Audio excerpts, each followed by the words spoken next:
The doors to the Viridian tea house are open once more. Hello, everyone. I've got some really cool, awesome books to talk about today.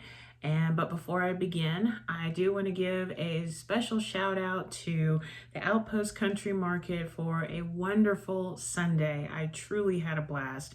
And also to the Wheat Ridge Coop and Butcher Shop for a fantastic Saturday as well. Those two events are not to be missed. Check them out when you can. So the Outpost Country Market is every Sunday in Golden, Colorado, and the address is 17695 South Golden Road.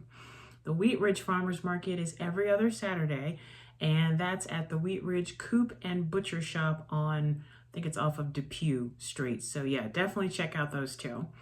So for events for me for this coming week, I've got the Evergreen Growing Out West Farmers Market in Cactus Jack's. That's always every Thursday from 9 to 2. I will be there with all of my stuff. And then Saturday is the Summer Makers Market at Fiction Beer Company. I always enjoy being at Fiction Beer Company. It really is an awesome place. And that's this Saturday from 12 to 6, and it's off of Colfax in Denver. And then maybe, hopefully on Sunday, I will be back at Mutiny Market in front of Mutiny Information Cafe in downtown Denver. And I should know later on today if I got in or not. I just signed up, so here's hoping. All right, so let's get to the books. And I will say at the beginning, both books do receive 5 pots of tea from Viridian Tea House, because they are both excellent works that deal with 2 completely different styles and genres. So let's start with the one that really surprised me. So I'm not really a big Western fan. I mean, I like some movies, like I really love the spaghetti Western films, and I like 310 to Yuma, that kind of thing.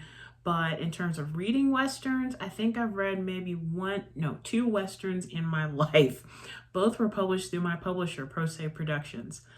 So I'd heard a lot about this one particular author, and I said, I really need to try reading his work because he's written so much.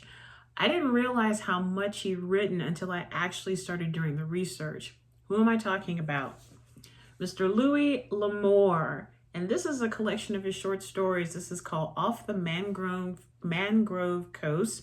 Many thanks to Sheridan Library for having this book. And let me tell you something. I'm a late bloomer when it comes to Louis L'Amour, but I am hooked. Absolutely hooked by his writing. So let me read the back of it for you.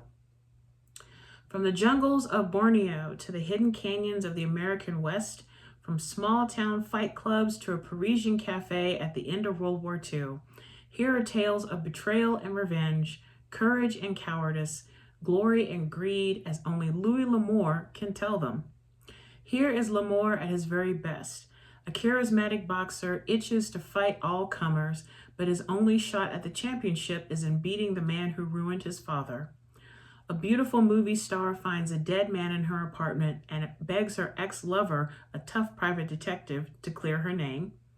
A reluctant hero guides a diamond hunting couple up a river ruled by headhunters and pirates in pursuit of a legendary stone and the mysterious warlord who guards it.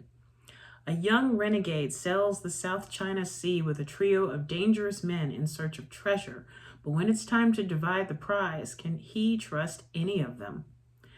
Combining electrifying action scenes, vivid historical detail, and characters who seem to leap off the page, these spectacular stories honor the legend of Louis L'Amour. And a little bit about Mr. L'Amour. Let's see. Do I have a little bio? I do not. But what I do have is, part of it's cut off, so please forgive me. Louis L'Amour, our foremost storyteller of the American West. L'Amour has thrilled the nation by chronicling the adventures of the brave men and women who settled the frontier. There are more than 300 million copies of his books in print around the world. And I looked at a list of books that this man has written, and look at that. That's amazing. So about this book, I can't put it any better than what was stated on the back. I will say, though, my all-time favorite story, I mean, all of them were awesome, but The Diamond of Jeru was my absolute favorite. That was the one, a reluctant hero guides a diamond hunting couple up a river ruled by headhunters. You know, and the funniest thing is when I read it, I just thought, if I had a gazillion dollars, I would love to reach out to the Lamore estate and make a movie of that particular story, because it was well paced. I felt like I was right there with the characters, and the ending, I actually smiled and nodded and said that would be such an amazing ending to a movie. But we have the short story, and I'm happy to take that.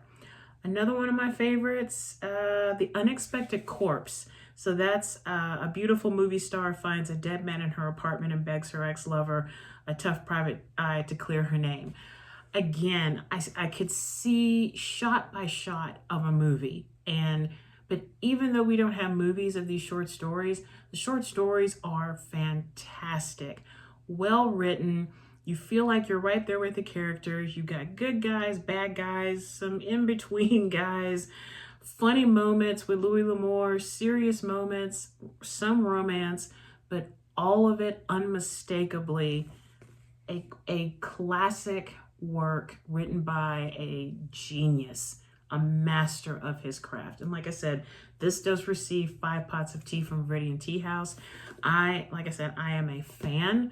I will be reading more of his works, and I will be reviewing more of his works here on Viridian Tea House. So if you have been wondering whether or not to try Louis L'Amour, I highly recommend you start with Off the Mangrove Coast. You really, really need to start with that one. I think the next book I'm going to read by him, my publisher was telling me, I really want to try reading the Sackett series. And the first one is called Sackett's Land. So if you've read Sackett's Land or any Louis L'Amour books that you would like to recommend to me, please shoot me an email. Also reach out to me on social media, and let's just talk about this great man. So many thanks to the spirit of Louis L'Amour and the people that run his estate. I'm just so glad that this late bloomer is finally getting around to reading his works. Thank you so much. So the next book, completely different, but still 5 pots of tea from Viridian Tea House. So I have a thing about witches. I love witches. I love reading about them. I love just any kind of fashion sense or anything about witches.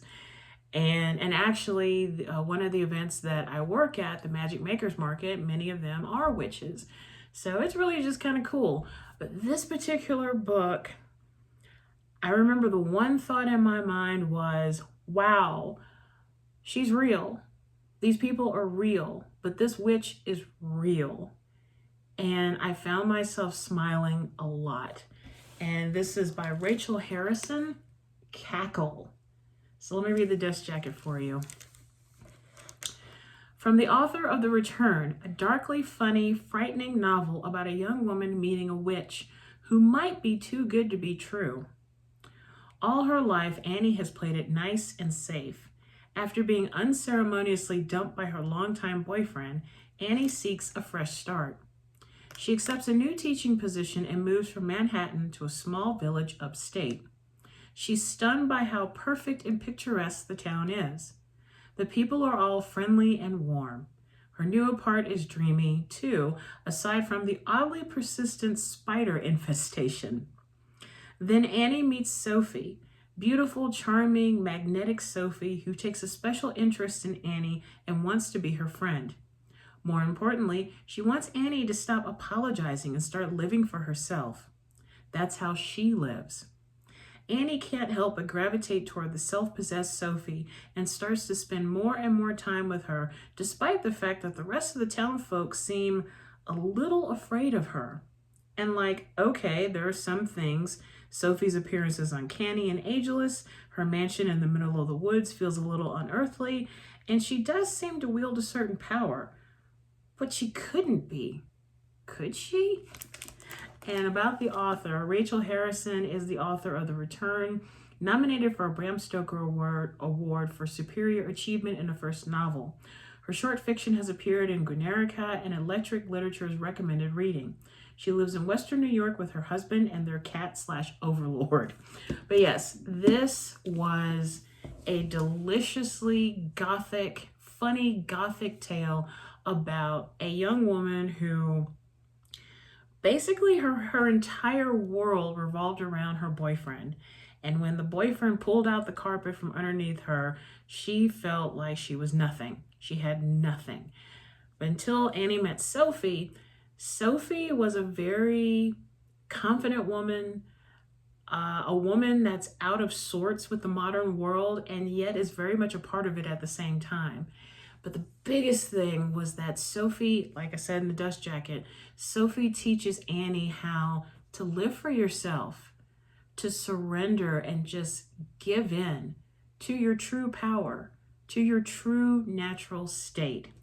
There is one part of the book where I mentally cheered and I said, yes, this is perfect. And I just overall loved the story, and I love the interaction between Annie and Sophie, and I also love Ralph. I'm not going to tell you who Ralph is. You just need to read the book. But when Ralph was introduced, I said, okay, I like this character a lot. But it was funny, it was touching, it was heart-wrenching at times, and it was all about, and it doesn't matter if you're a man or a woman, but who are you? Do you realize how much power you truly have? Do you realize that you can accomplish anything that you put your mind to?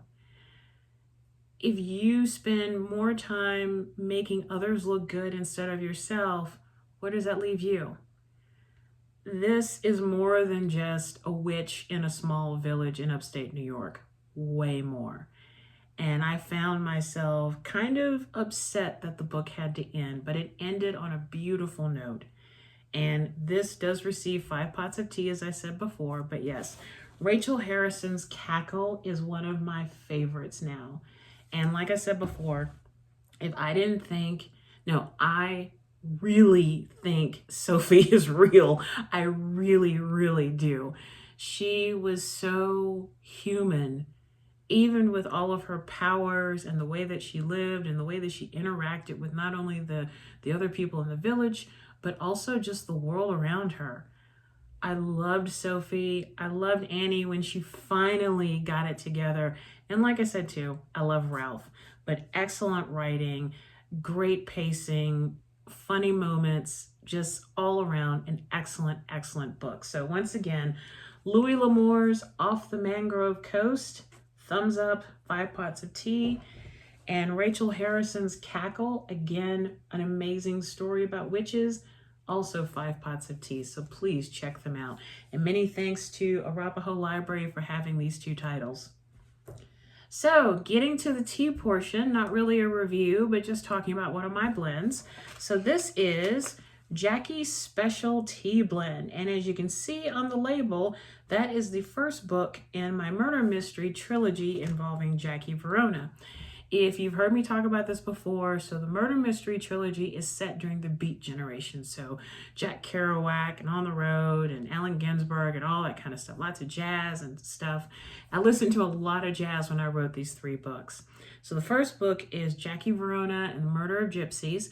The second one is the Devil's Music. I think so. I think so. And the third is The Dance of Lilith. It's like I wrote the books, I can't remember. So it's A Murder of Gypsies, The Devil's Music, and The Dance of Lilith. And I'm actually supposed to start working on a short story that will be published much later, either later this year or early next year, involving Jackie Verona and her descendants, so to speak. But so this particular blend is African purple leaf tea, lemongrass, dried cranberries, and ginger.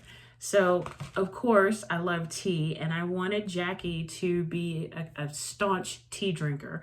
And so there's this one tea house in Moon City where she lives where they have Jackie's Special.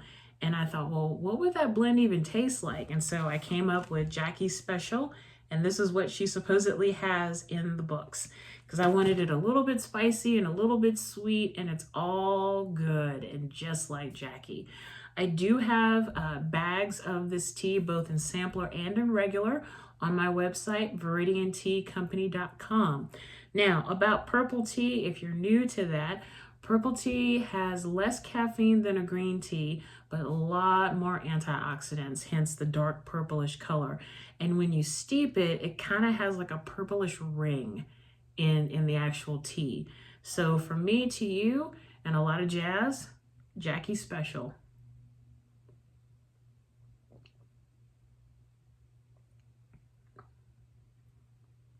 Yeah, I'm immediately getting the sweet from the cranberries and the ginger, and it's just a beautiful, beautiful mixture.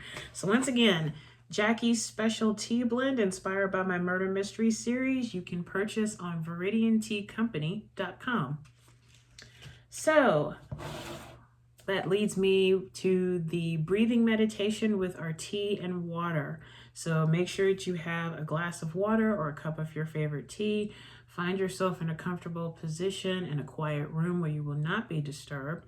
We're just going to focus on our breathing because, as I've said a million times, we all have chaotic lives or just very fast-paced lives. And sometimes it's really nice to just take a few seconds to just focus on your breathing.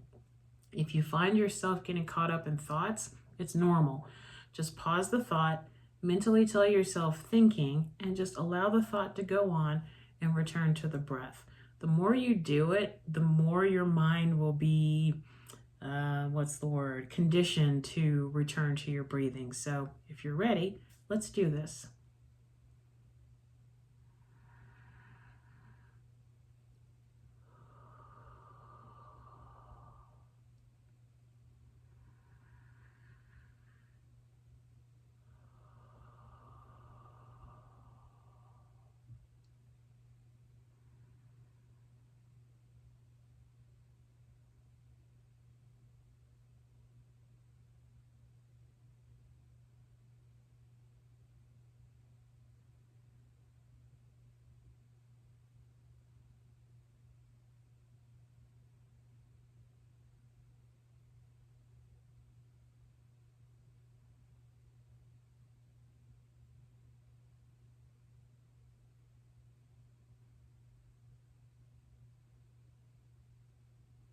And now let's end this breathing meditation with a deep breath in through the nose and out through the mouth.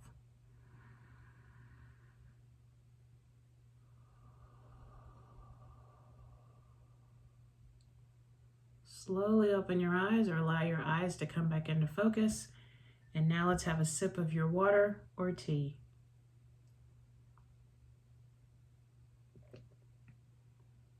Absolutely delicious. So that's all I have for today. So many thanks to Rachel Harrison and Louis L'Amour for their wonderful books. Please check them out at your library. And also to all the folks with all the farmers markets, not just in Colorado, but all throughout the United States. You guys are amazing at what you do. And finally, to you guys for watching these videos. I truly, truly do appreciate it. Thank you so much.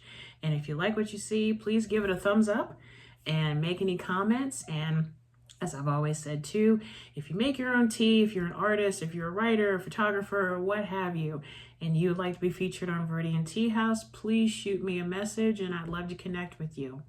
So until next time, take care of yourself and each other. Raise your teacup high, and remember that to drink tea is to enjoy life. I will see y'all really soon. Bye for now.